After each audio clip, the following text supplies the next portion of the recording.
ঈদের ছুটি ৯ দিনের বদলে ১১ দিন করার দাবিতে ঢাকা ময়মনসিংহ মহাসড়ক অবরোধ করে বিক্ষোভ করেছে গাজীপুরের ইউটা পোশাক কারখানা শ্রমিকরা। সদর উপজেলার মণিপুর এলাকায় কারখানার সামনে মহাসড়কে অবস্থান নেয় শ্রমিকরা।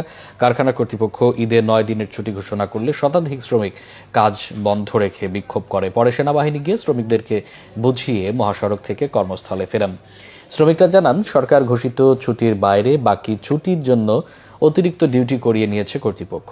গাজীপুর শিল্প পুলিশের পরিদর্শক আব্দুল লতিফ বলেন, শ্রমিকরা তাদের ২ দিন ছুটি বাড়ানোর জন্য সকাল থেকে বিক্ষোভে যোগ দেয়।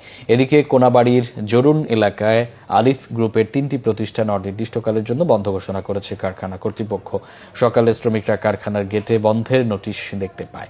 শ্রমিকরা জানান, কয়েকদিন ধরেই বাৎসরিক ছুটির টাকা, ঈদ বোনাস ও চলতি মাসের অর্ধেক বেতনের দাবি জানিয়ে আসছিল তারা, কিন্তু কর্তৃপক্ষ কোনো সমাধান না দিয়ে কারখানা অনির্দিষ্টকালের জন্য বন্ধ ঘোষণা করেছে।